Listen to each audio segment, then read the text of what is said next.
নির্বাচন কমিশনকে কেন্দ্র করে একটা ঝামেলা পাকানো হচ্ছে, এটা দীর্ঘদিন থেকে খেয়াল করছি এবং আমি নিয়মিতভাবে আমার এখানকার ভিডিওতে বলেছি, আমি টকশোগুলোতে বলছি। এনসিপি বেশ কিছুদিন থেকে এই নির্বাচন কমিশনের অধীনে নির্বাচন হতে পারবে না এই আলাপ তুলছেন।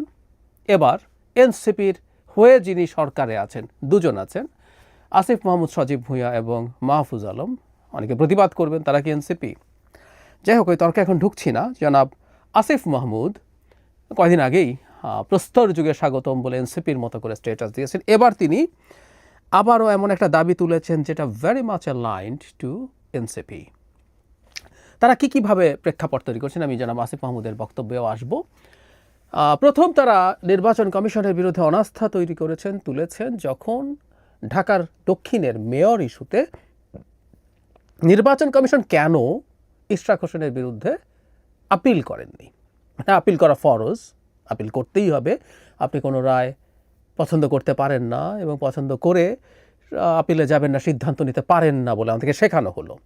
এবং আপিল ইশরাক জিতেছেন মামলায়, তার মানে আপিল হচ্ছে ইশরাকের বিরুদ্ধে, তার মানে সেই নির্বাচন কমিশন এবং জনাব তাপসের পক্ষে তারা ফাইট করবেন না, ইশরাক মেয়র নন, তাপস মেয়র, ইত্যাদি ইত্যাদি। উদ্ভট সব কথা। এবং এই উদ্ভট পয়েন্টকে সামনে এনে যখন নির্বাচন কমিশনকে সরিয়ে দেওয়ার কথা হচ্ছিল, তখন বোঝা যাচ্ছিল একটা ঘোট পাকানো হচ্ছে। সেই ঘোট পাকানো বাড়ছে এখন ধাপে ধাপে। এরপর আসলে প্রতীক নিয়ে সমস্যা। শাপলা প্রতীক চান এনসিপি।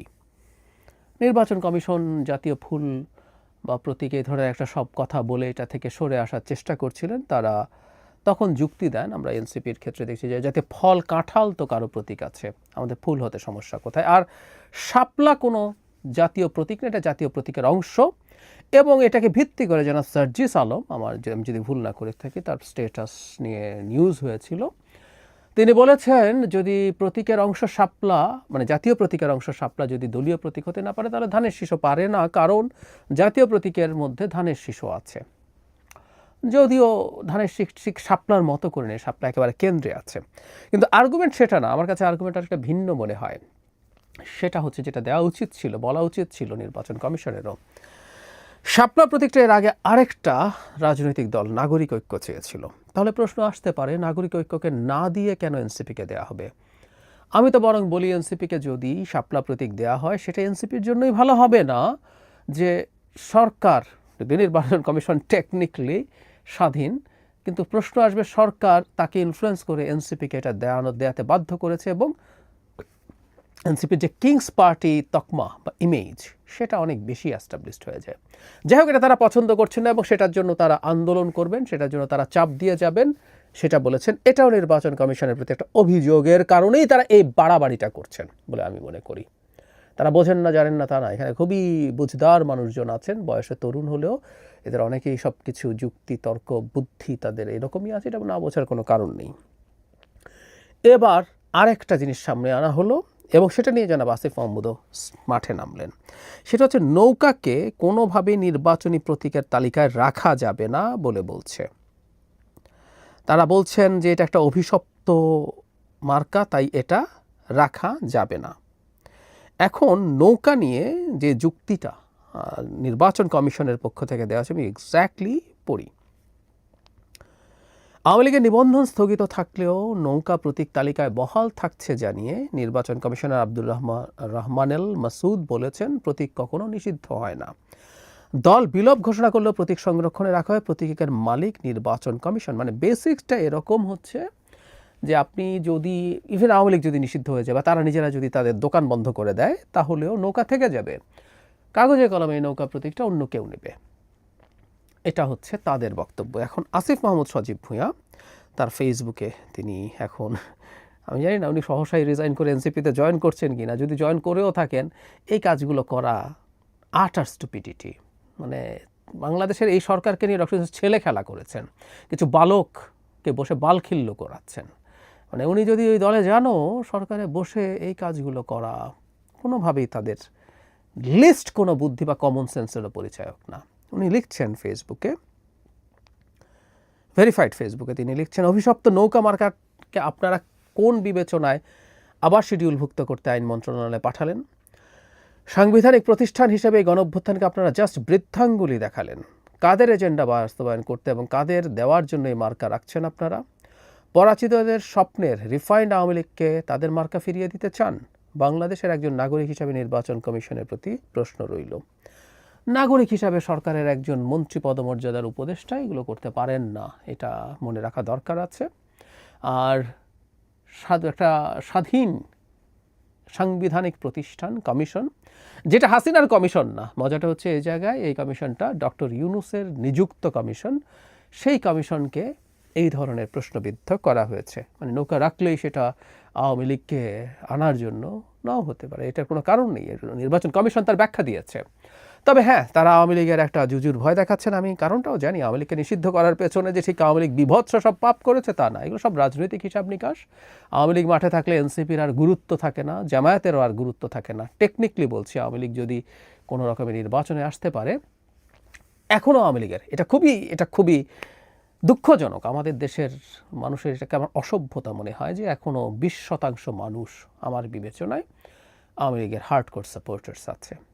সো 20% যদি হয়, আমার বিবেচনায় জামায়াতের সমর্থন পপুলার ভোটের ক্ষেত্রে সর্বোচ্চ 10%, মানে জামায়াতেরও দ্বিগুণ সমর্থন এখনও আছে আওয়ামী লীগের।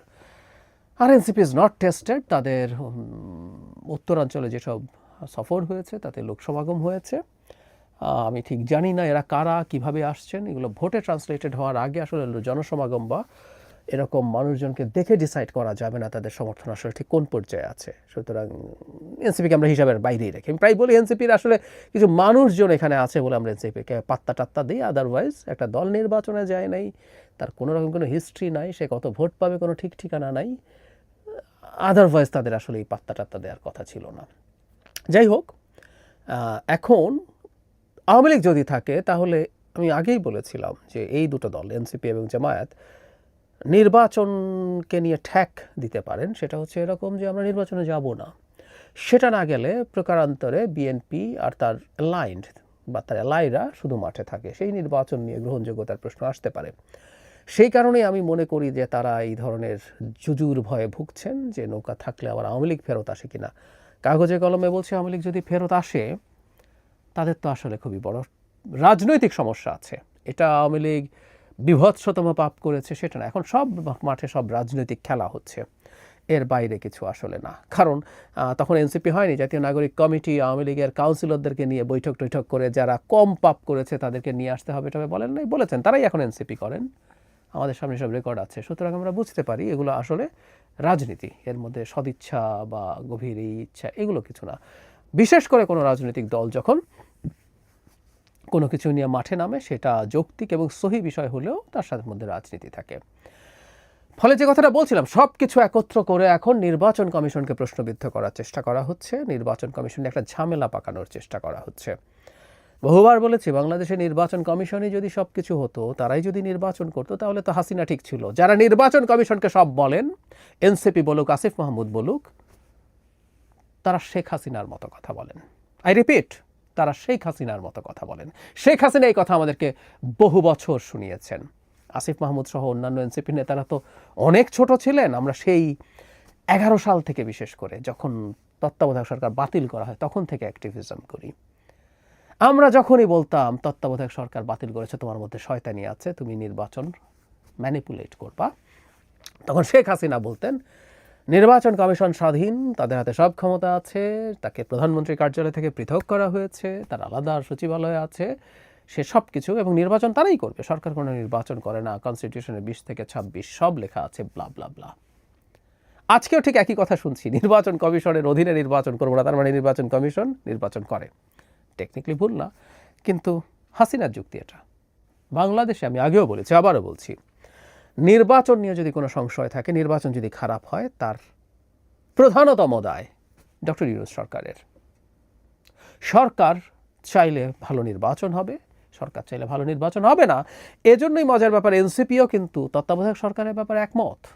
তারাও তত্ত্বাবধায়ক সরকার চায়, বিএনপি চায়, সবাই চাই, এমনকি আওয়ামী লীগও এখন চায়। আওয়ামী লীগ যদি থাকতো, তারা যদি নির্বাচন করতো, তারাও আসলে তত্ত্বাবধায়ক সরকার চাইছে, অলরেডি প্রকাশ্যে তারা বলেছে। সো এটা ইউনিভার্সালি আছে, তাতেই বোঝা যায় নির্বাচন কমিশন আসলে ম্যাটার করে না।